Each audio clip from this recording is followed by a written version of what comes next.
There's a little queen of the animated screen. Wait till you get a view of sweet Betty. Made of pen and ink, she can win you with a wink. Wait till you get a view of sweet Betty. Those eyes, that pretty nose, and oh, aside from this, she's got so much of those. If you want to see just a perfect little she, wait till you get a view of sweet Betty.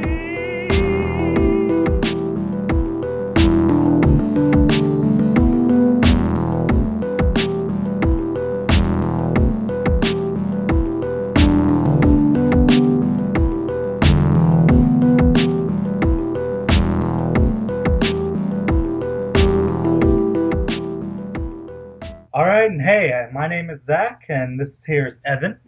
How's it going? And this is the first episode of the cartoon podcast. I don't think we've come up with a name yet. I think the cartoon podcast works pretty well, actually. Hopefully no one else is using that. You're right. What are we going to be talking about today, Zach? So since this was first episode, our inaugural episode, our pilot episode, as some might call it, today we're going to talk about animation. Now, that seems like a very broad topic. Well, yeah, considering our podcast is called the Cartoon Podcast. So It's fairly broad. Where are we going to start? We're going to start at the very beginning of cartoons. Now, before we really get into it, I'm going to say that for the sake of simplicity, we are not going to talk about all cartoons. We're only going to talk about American cartoons. And why do you think that is, Evan? Well, if we were to talk about the outstretching aspects of animation that are, part of every culture, this would be a 5-hour adventure going into some very advanced parts of education that we probably don't have training in. Yeah, and there's just so much you could talk about when it comes to animation. You could literally talk about it for years. Years. There are classes in college dedicated to simply talking about different cultures' animation, as you know. Yeah, well, I mean, literally, you sit down and you watch cartoons, and then you talk about them. It's pretty awesome. Yep. But we're not going to touch on that today. We're going to be touching mainly upon Western animation, particularly American Western animation. Yeah, and to start that off, really, we're going to go back to the very beginning, back to the old swinging 1900s, back when you can go pay a dime and go see the latest movie. And in that movie, what would you go and see before that movie started, Evan? You would see these cheap little things, these little animations, these hand-drawn animations. They were very new at the time. They were very exciting. They were motion video that wasn't shot of real people. They were actually hand-drawn, frame by frame, which a frame is literally just a picture, and the pictures are played in sequence, and they move, and they were known as animations or cartoons. Yes, and that's basically where it starts. Animation before was maybe you'd get comics that were frame by frame, by panel, or sometimes you get little flip books, which you can consider probably one of the first animations is little flip books that. Oh, definitely. That would give you like a little frame, a little scene. You just flip through it, and it's a very tiny story. Probably somebody manages to catch a falling object or something, and that's the end of it. But yes. It's here that we talk about one of the first major figures in animation, in Felix the Cat. Yes, Max Fleischer. Yes, Max Fleischer is one of the first people to really make a name through animation. He made several silent era cartoons and was one of the first people to integrate sound through his animation. Yep. Most notably through the infamous Betty Boop. Yeah. Who one of his earliest collaborations, or not earliest, one of the later collaborations, but one that really made his most prominent. Yeah, one that really made him the kind of name that he was an old Betty Boop cartoon with a jazz singer by the name of Cab Calloway. Mm-hmm. He did a few of them, and a very prominent one is The Old Man on the Mountain, which not only has his music integrated into it and as part of the storyline, but also has something else that we're going to talk about from this era as we move along into it. Is I think the correct term is rotoscoping. Rotoscoping, yes, it is. For those of you who don't know, which I'm going to assume is most of you, um, not to offend you, but rotoscoping is the process of, first of all, taking actual shot film, or at the very least, actual pictures, and you go over them. Basically, you place a tracing sheet over them, and you just draw over it, hand by hand, frame for frame, over the video. Max was actually one of the pioneers and original inventors of rotoscoping, and used it actually fairly extensively in a lot of his work. Yes, and as we go on to early animation, we see a rise in one of the second biggest figures in animation at this time. One Mister, you may have not have heard of him, a little guy named Walt Disney. Ah, yeah, he was a kind of a low end animator. He loved the idea of drawing, and really loved animated pictures, and really wanted to get into it. So he started building these tiny cartoons. Him and his girlfriend. Yep, you get the early silly symphonies, introducing some characters like Donald Duck and Oswald the Rabbit, until he Oswald the Lucky finally Rabbit. say again. Oswald the Lucky Rabbit. Yeah. Yeah, and but because of a little dispute with the studio he was working with, he ended up losing the rights to Oswald the Rabbit, Hmm. and in retaliation, he made a character that a lot of people know nowadays. And what's that character's name? Mickey Mouse.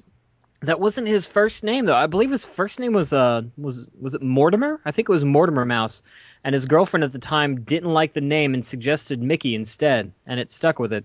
Yep, first introduced in Steamboat Willie, as people have seen. Even nowadays, Steamboat Willie is still famously parodied whenever you have a cartoon Yep. talking about its early days. Usually they'll mention Steamboat Willie. I know in Simpsons when they talk about the early days of Itchy and Scratchy, they talk about Steamboat Itchy. Steamboat Itchy. Yeah.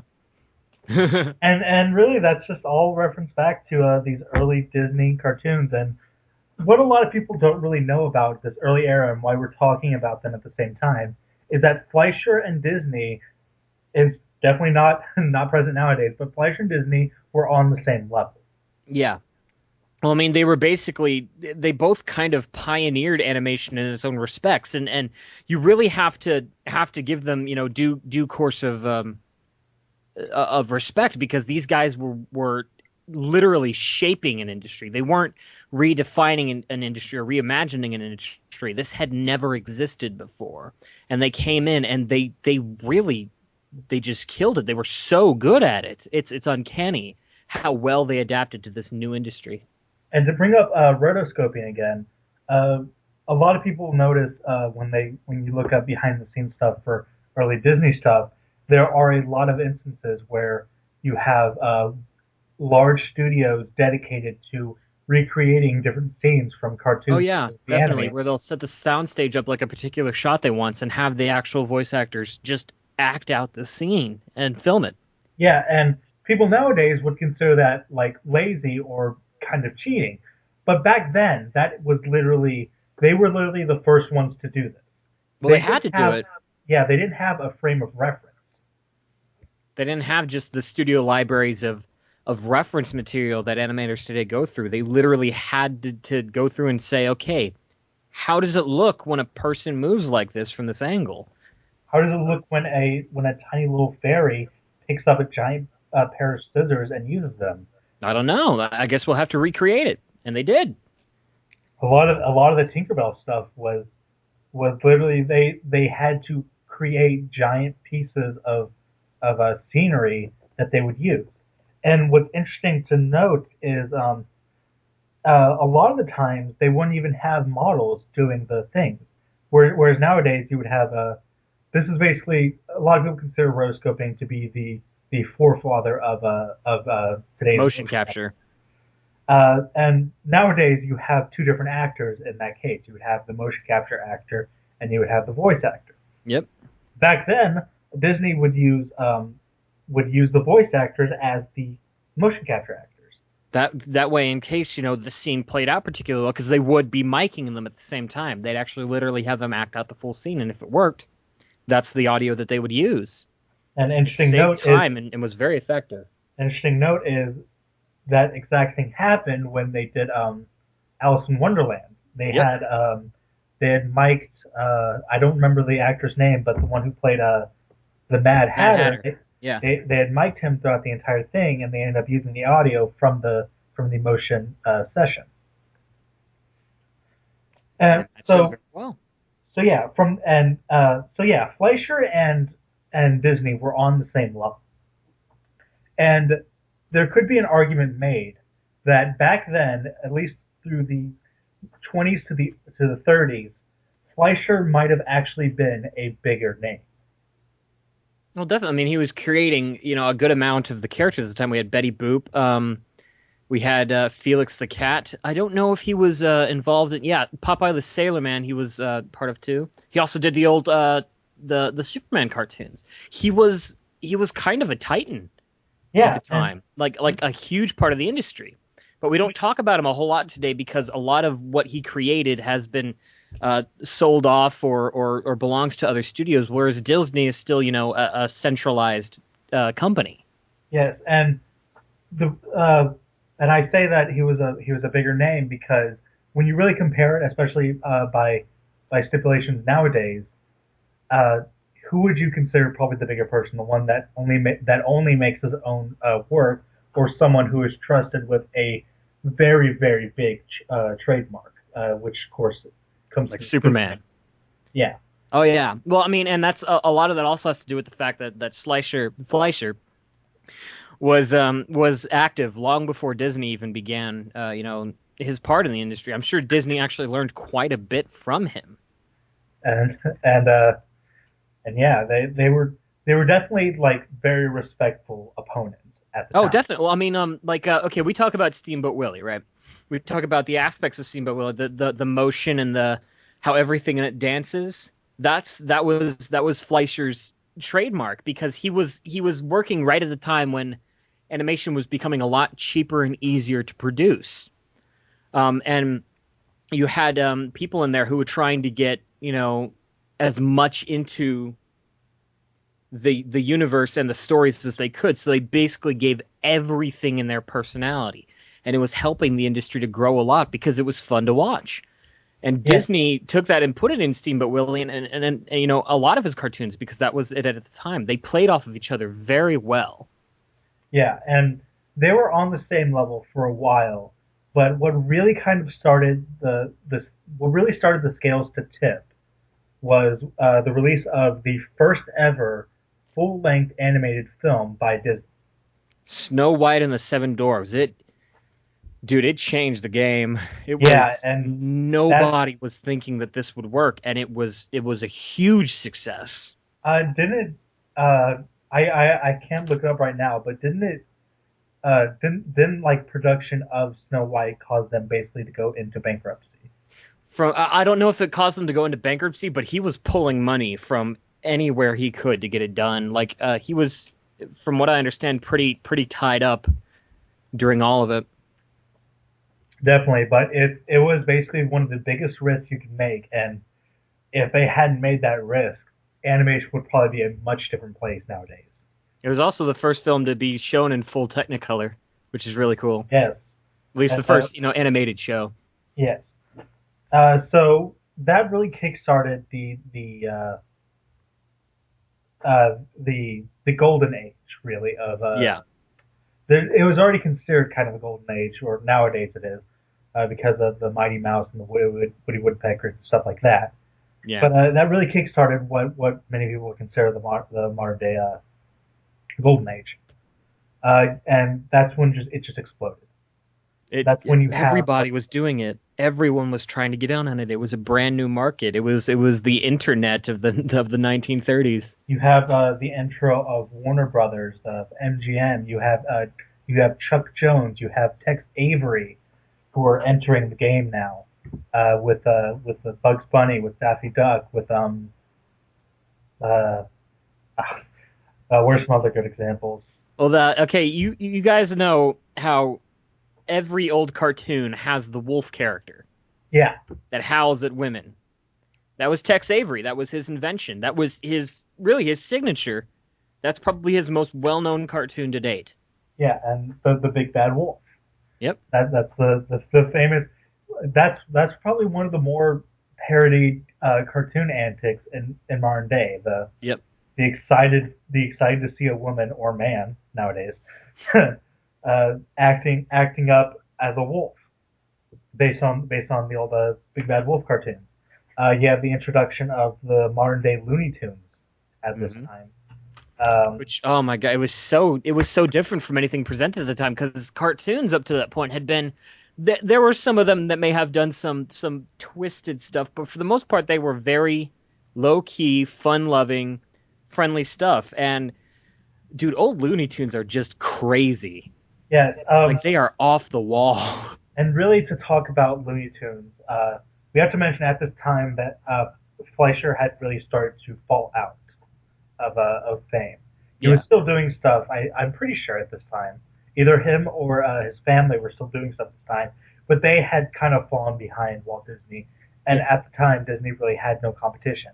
Well, I mean, And, he was making, films like every 10 years or so. He was building an empire and he was doing it very smartly.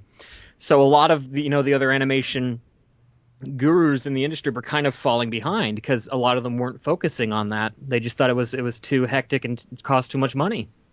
yeah, and another part of it was the fact that not only were they the powerhouse because they were at the time basically making a monopoly in the animation industry, they could kind of spell their own rules, and their Yep. rules were it will be clean.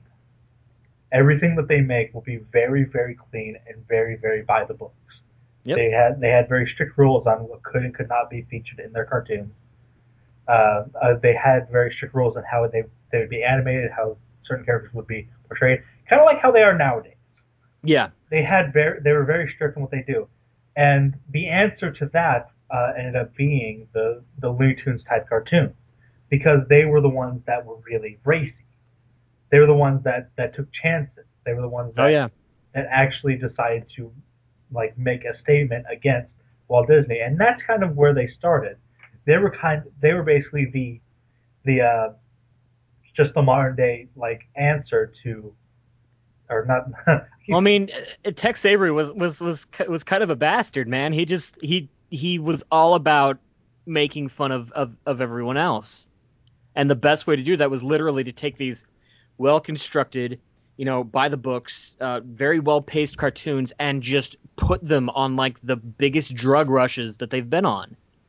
And we Exactly. get just these crazy archetypes out of it that were just wildly different and very, very inviting.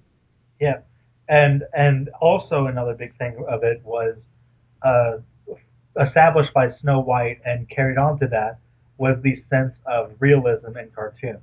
They would hmm use a lot of rotoscoping. They would use a lot of very human-like actions and ways of doing. Your hmm Sleeping Beauties, your Cinderellas, and stuff Yeah. like that. They'd be very human characters with some cartoony aspects to it, but they would very much be like animated versions of reality. Animated versions of people. Yeah, basically.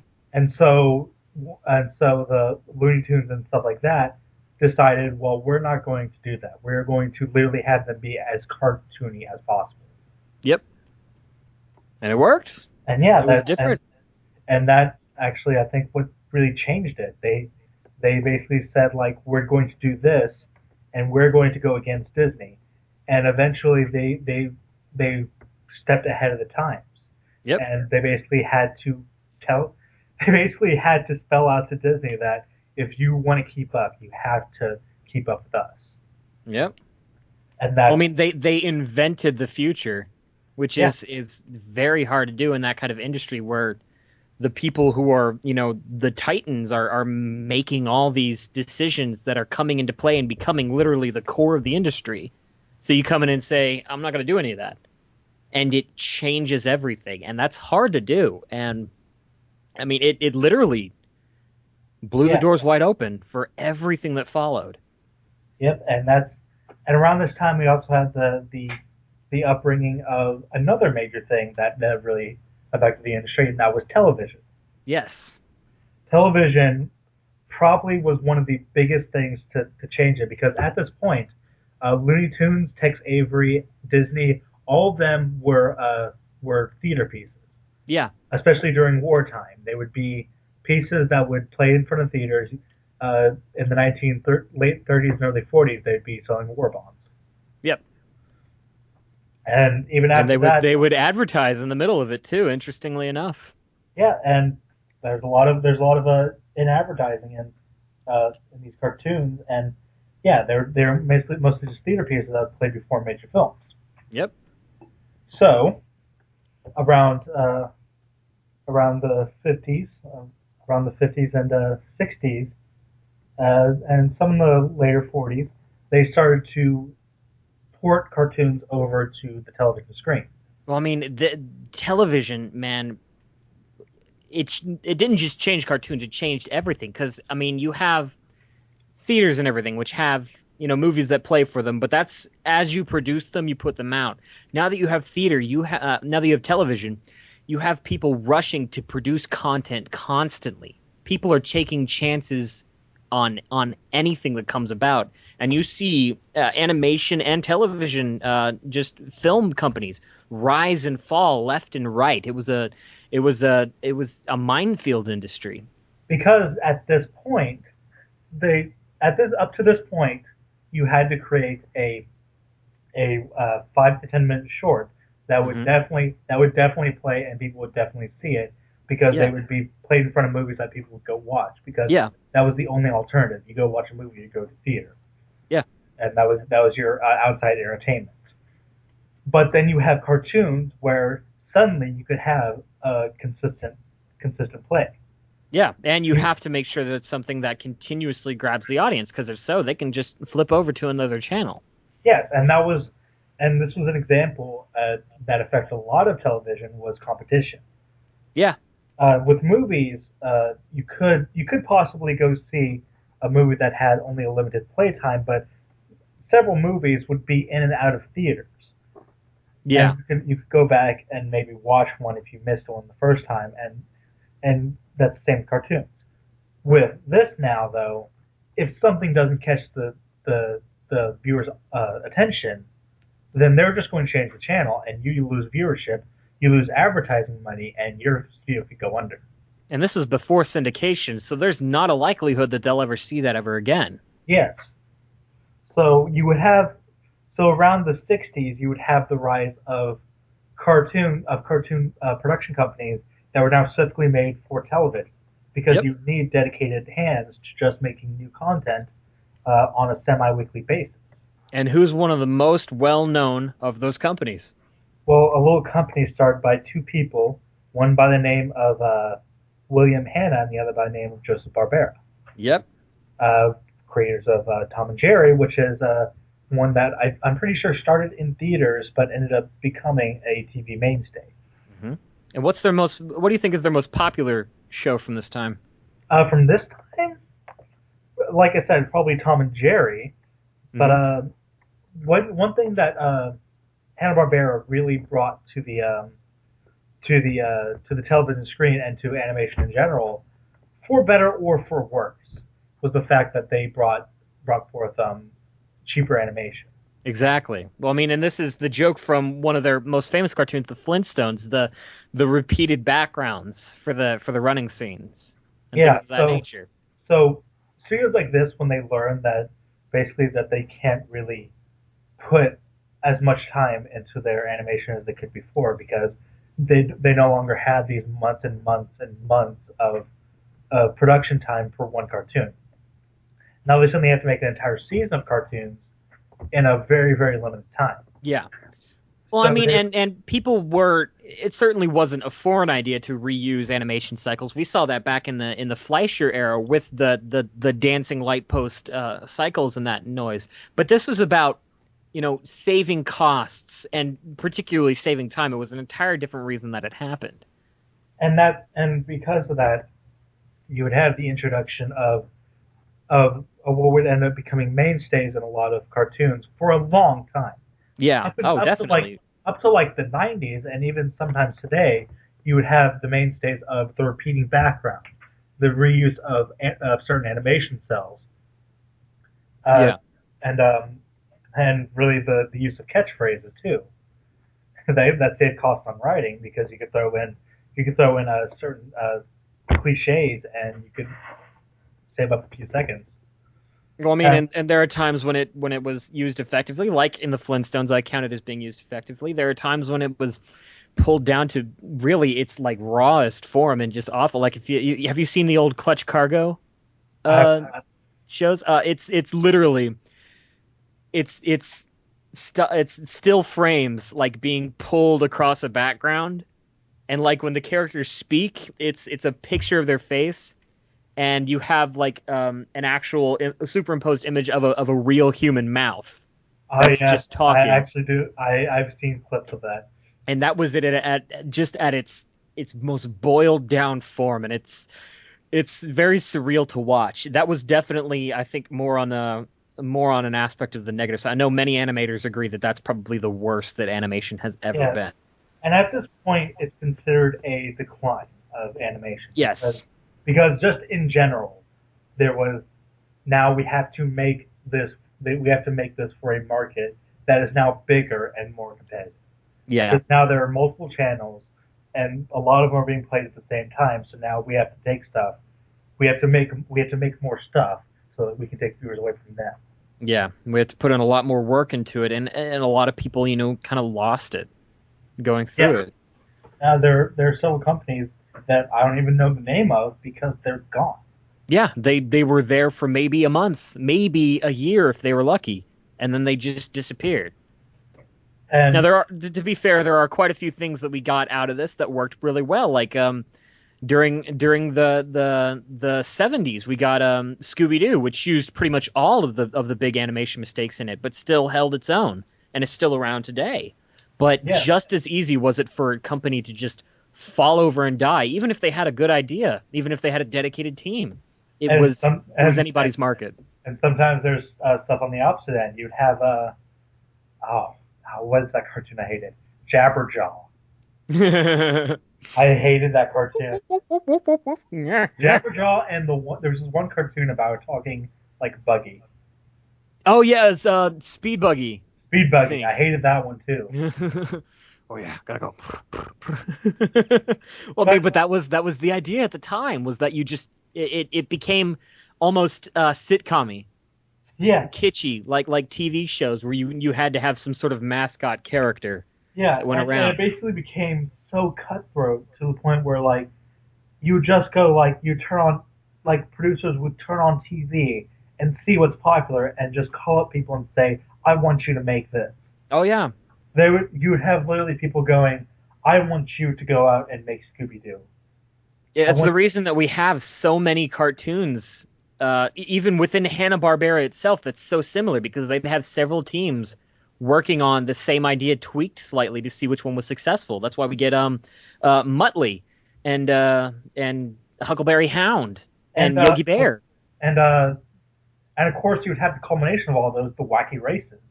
Exactly, because they could do that because they own they They owned own all of them them. all. so so what I will say about this was probably from the 60s to the 80s that this Yes. all started happening, and what really came from that was that there was a bit of a revolt to it. There were animators that looked at this and said, "This is crap. Oh yeah.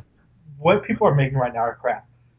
And you would get the rise of the adult animation at that time as well. Exactly. And this is when the idea of adult themes in animation really took off and became its own industry, really. This is really when it happened because there had been stuff before, but it was never, you know, popular enough to make an entire sub industry out of, and this is when it really clicked and happened. And I This will is when we say, get Ralph Bakshi and people like them. yeah, the Ralph Boschke's, oh, what am I thinking of? The Don Bluth Yes. started to really rise during this time, and really talented animators were kind of stuck in this era where they would make quality work and be surrounded by just stuff that you make on a dime. Yep. And so, and as we get into the 80s, we get another thing that's really started to clog up the airways beyond stuff like the Hanna-Barbera reused, and that is the rise of the commercial cartoon, Yep. where you would get your GI Joes, your Transformers, a lot of them being Shows designed to sell toys to kids. yes, and during this era, you would have like because they started to notice that well, there's no rule that says that these shows can't have advertising in the middle of it. Yep. So why not just make a show where we say like, you like this character on this screen here? Buy the toy. Buy all. Do of it. Do it now. Then you can make your own adventures with them. And it was mad successful, dude. It was so big. It's so big that they had to make laws about what advertising cartoons can be. What you're allowed to do with them.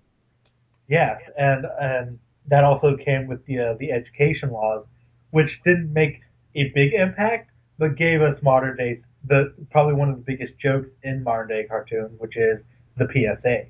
Yep. A lot of the GI Joe PSAs were played around I that know. time. And knowing is half the battle. Yep. And of course, the two big ones are GI Joe and Transformers, but it's not only boys that had to deal with the advertising cartoons, though. This is the rise of the My Little Pony era. Exactly. The Barbie. The My Little Pony, the strawberry shortcake. Yes. A Rainbow Bright too. To a lesser extent, maybe. To a But lesser yes, extent, definitely. but that's still it's still its own cartoon and its own line of toys.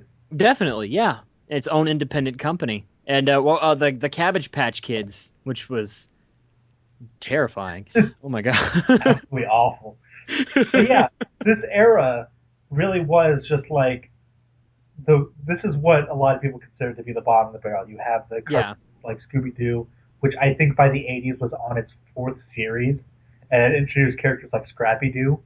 Yeah, which was no.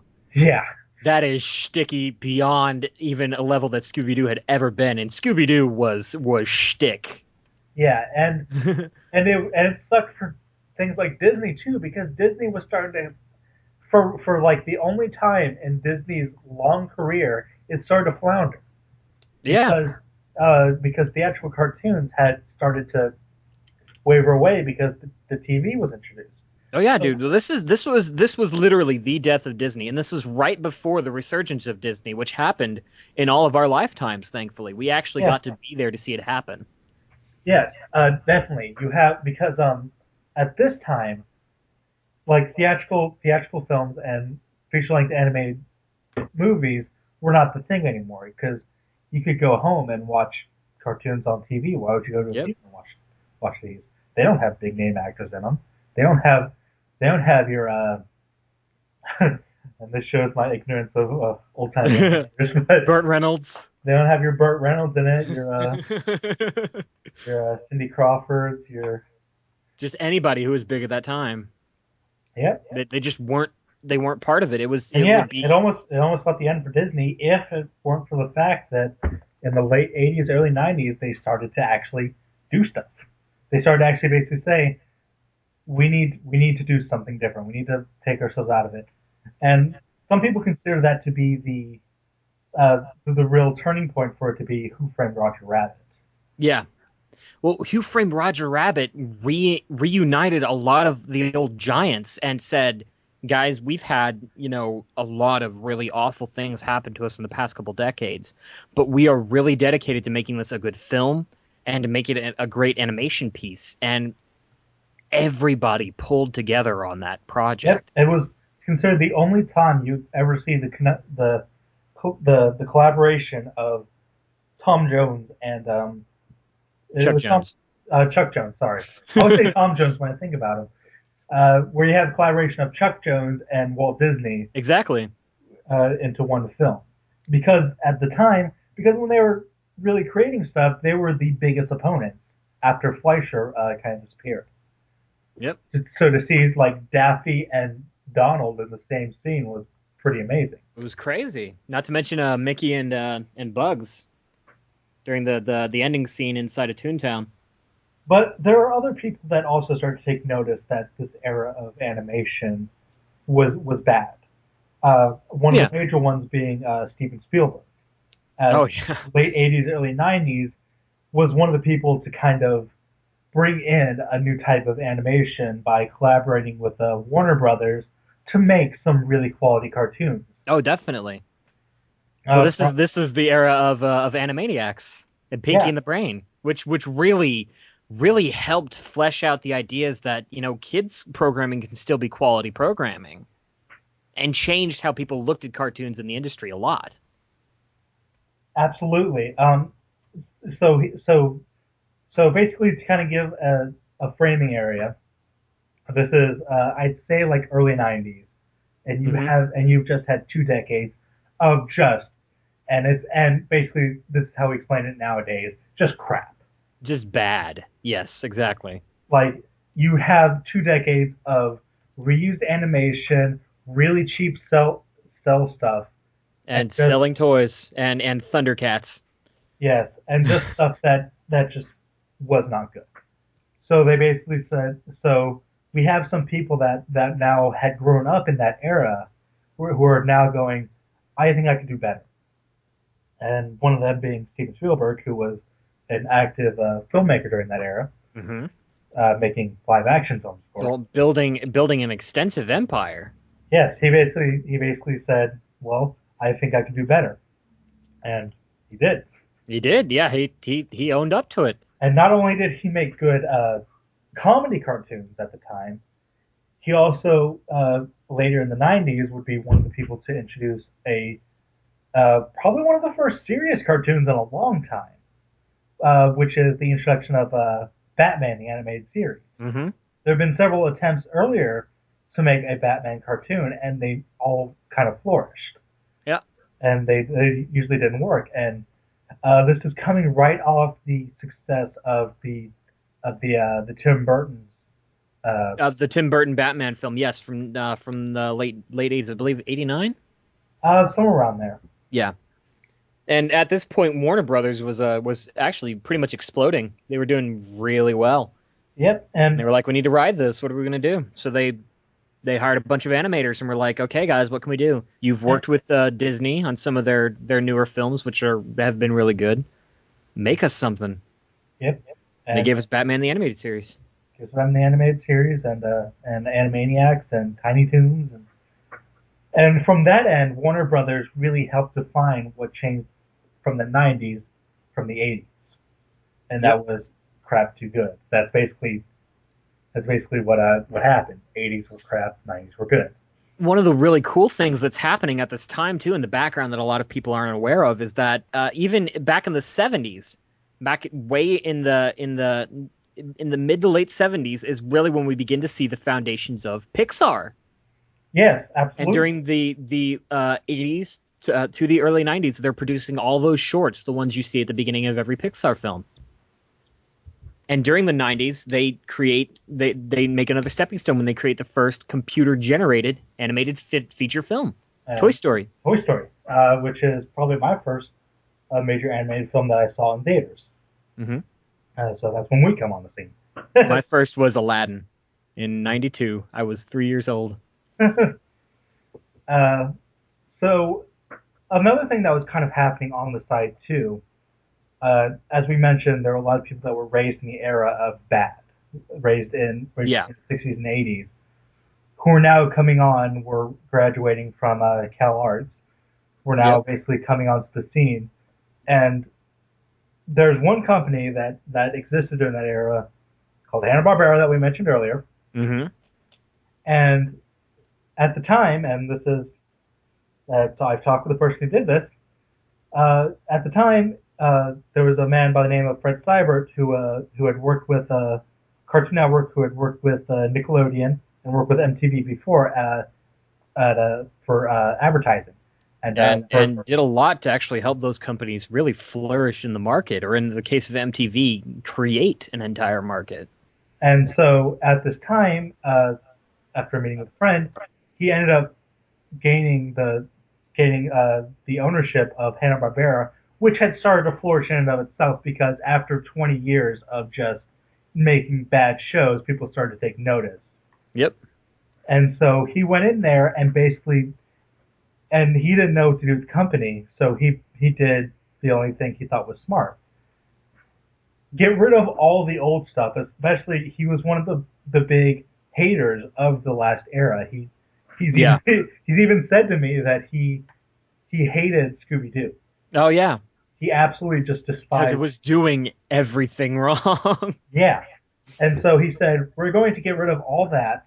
We're going to go to these young adults from that are just graduating from CalArts, and we're going to let them just show what they got."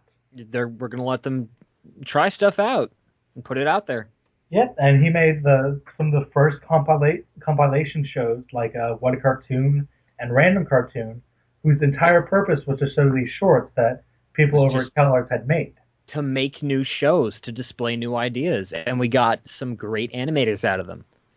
And he got some very original shows that had a very different look. A lot of the 70s and 80s had almost the exact same look to them because they were all being made by the same company for the exact Yep. purpose. When you come to this era, you have a lot of cartoons that look completely different from one another. Oh yeah. Powerpuff Girls look different from Ed, Ed and Eddie. Courage the Cowardly Dog was different from Johnny Bravo. Johnny Bravo was entirely different from Cow and Chicken. Yep, and they're all very different shows, very different animated, and very differently written. But And they're this all is where held under one company. yep, and so you would have the resurgence of animation, but there is another this coin which had the Warner Brothers and the kids cartoon side. Mm-hmm. For some reason this coin had another side, which is weird because coins only have two sides. Probably have you should use a triangle for this analogy. uh, maybe that'll work. So you have another thing that's happening at the exact same time, and this is really why this era became so big, and we don't even have a name for this era yet. You would have in the late '80s the premiere of one of the biggest cartoons not for kids. Mhm. Adult animation had really come up in the '70s, but no major things had come from it until now, where you have the first show that was actually like for adults and not really for kids, and was actually played at prime time, and that is of course The Simpsons. The premiere of The Simpsons was in the late '80s, but really came to prominence in the early '90s Yep. when it was first given its own show, and was really just like the first show that just did what it wanted to do. Well, and it played a lot of things really, really smart in how it differentiated itself from kids' cartoons. Because kids' cartoons at this point were still very fantasy oriented. They were absurdist. They didn't have a whole lot of truth and reality to it. And The Simpsons was crazy. It was wacky, but it was based on the idea that these could be real people Yeah. living somewhere, and this is how their lives play out. Yep. And especially in a lot of the earlier seasons, it was played very much to a realistic aspect. Yep. You can almost say it was called back to the realism era of the 30s to 50s, Exactly. where you would have like they may have been cartoony, but the way that they acted were very real. Well, it was almost a parody of it, in Yeah, essence. it was basically the parody of the cartoons that had brought us to that point, and yeah, it basically spelled out that, and of course, at the same time, you'd have these cartoons that were being premiered as cartoon shorts, being picked up for full shows Mhm. over on the kids' side. But then the people making those would also be kind of in the gray area when it comes to writing as well. Exactly.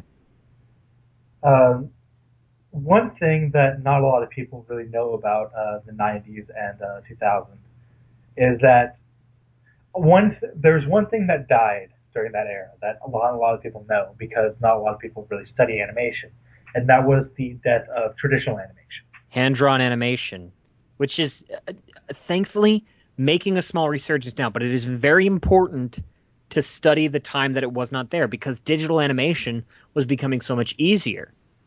Yeah, It's it becoming became so much easier to produce.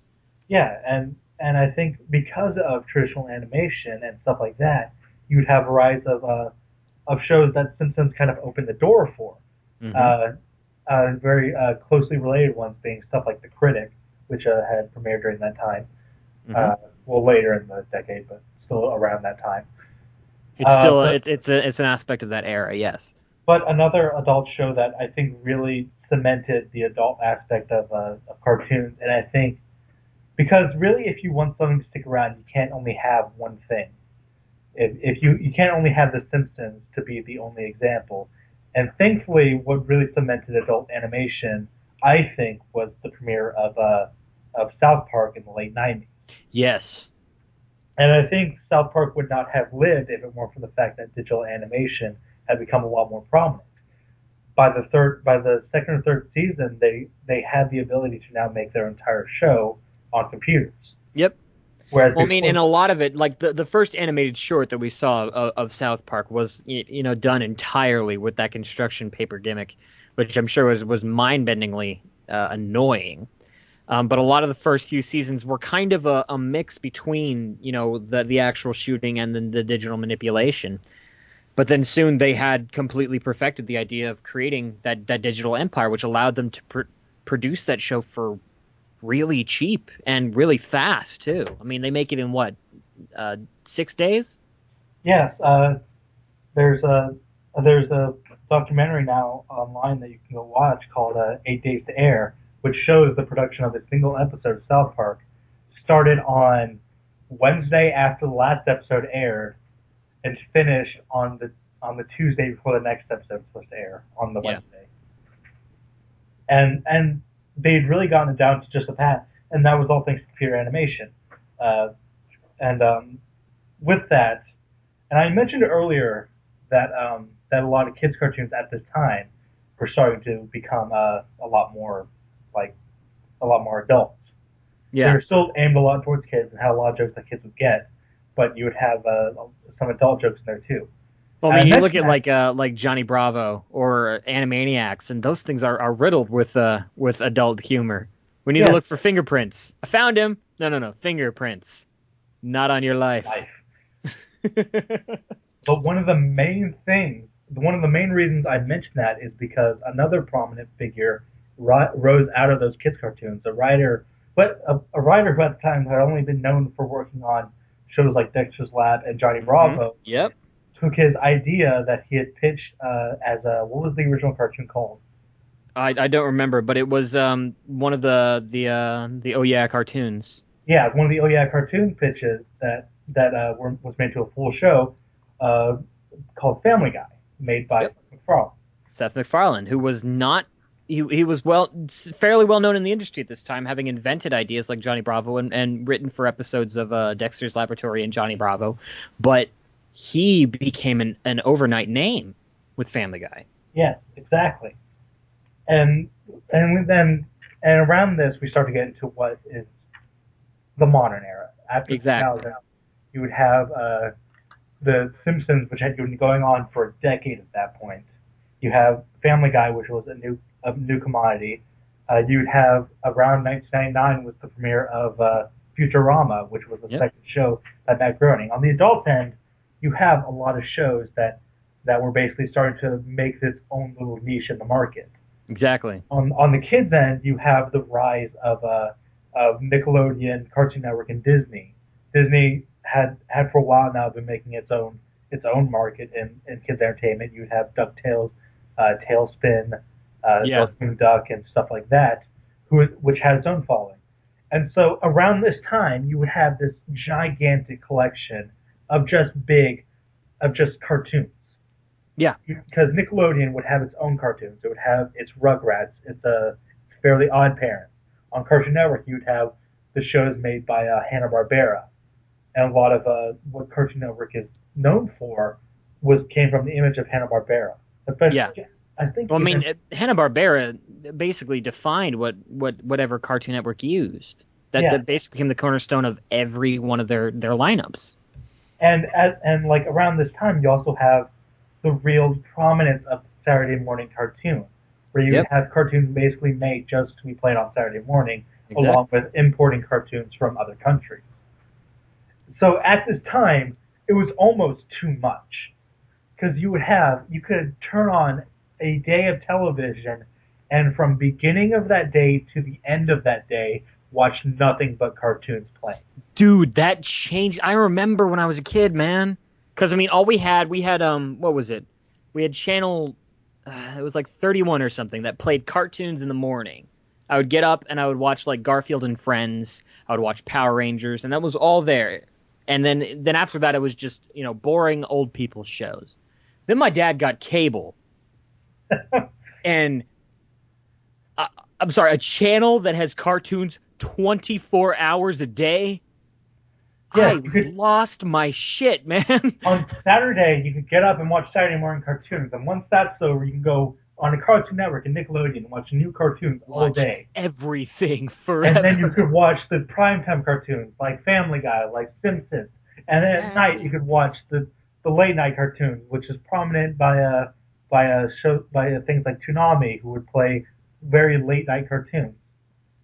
And it just became too much. And nowadays you're seeing the death of Saturday morning cartoons. Yep. Unfortunate, but it kind of had to happen. Well, and honestly, it gave us something better out of it in the end. That's the beautiful thing. Then, right around the mid 2000s, that first decade, we had kind of a lull. I mean, we started getting shows that were because it was, Flash was around now. Yeah, and Macromedia had just been bought out by Adobe, and Flash was this big new thing, and we started getting shows like Yakety Yak that were yeah, just bad. They were quickly and cheaply produced, and they were not good. And yeah. Flash animation by many is considered the second coming of the cheap animation that was yeah, popular during the 60s, 70s, and 80s. Because now you could literally go and buy a commercial Flash animation program for less than $100 at the time yeah, and make your own cartoon. and make your own show. And to be fair, Flash is a great program when it's applied correctly, but nobody did. Nobody cared to. It was all about getting that stuff out fast Yeah, and filling it up and getting in on the animation boom again. And then eventually that people, got all their complaints out about that, and it kind of died, and we started getting quality shows again. yep, And thankfully, there was never enough of a lull, I think, to really end the era and start a new one. So we're still really kind of in the redawn of animation. yes. And a lot of people have tried to come up with a name for this era. They've called it the second golden age. They've called it the new renaissance of animation. And I said earlier before we started, what I consider this era to be is the culmination era. We've had Because, we've had at this point a century of animation up to this point. yep, And because of that, you can look at modern day cartoons, and every cartoon you can see a culmination of what we had up to this point to now. I could look at Adventure Time and see a lot of the Fleischer animation style brought into that. I could look at Avatar: The Last Airbender and see a lot of early Disney realism yeah, animation it's brought into it's that. the finally the opportunity for us to use our culture, our heritage, because animation now is old enough to be its own culture that's defined its own, generations and generations and a society. And Yes, we're finally able to use that and advance it. and thanks to the international, like, there's no international barrier now because of stuff Exactly. like the internet. So now you have cartoons that have premiered nowadays, like Avatar, like Teen Titans, and cartoons like that who are very heavily based on Japanese animation. But Hmm. then you have shows from other countries. One of my favorite animated movies that had premiered a few years ago was a movie called Persepolis. Persepolis. I loved Persepolis. which is a French animation, I believe. It is. Yes, it is French. It is based off of the comic written by the French Iranian woman who the story's about. Yeah, and It's gorgeous. is it's a very gorgeous movie. And so we're going to go ahead and end out here. But before we end out, I do want to just point out a few things. First off, I want to just name some of the major figures in animation at this time, or not even at this time, throughout time. All right. Have Max Fleischer and Dave Fleischer, who are the creators. You have Walt Disney, who are the first ones. Those are the two big ones. Mm-hmm. After that, you have Chuck Jones and Tex Avery, who were the rebels, basically. Mm-hmm. From there, you have Hanna-Barbera, who unfortunately came and defined a different era. Came to define the cheap era, and then you have people like Fred Seibert, you have Matt Groening, Seth MacFarlane, who came to define the modern era, and along with them, to a lesser extent, you have like the Jenny Tartovsky and Craig McCracken, Very much so, who are also major ones, and I will go ahead and say now, we are just looking at the very, very top surface of what animation is right now. Oh yeah. We have skipped over so much through this history just because we do not have the time to look into them. And of course, future podcasts, we're going to be looking into them a lot during the later era. We had the imports of anime into the United States that really defined cartoons. You have the rise of Adult Swim, which we didn't really get into, and how that affected adult animation. Yep. So pretty extensively, actually. Yeah. So thanks for joining us. I hope this wasn't too much of a rambling first episode. See you guys next time. See you guys next time. I've been Zach. I've been Evan. Thank you all for joining us.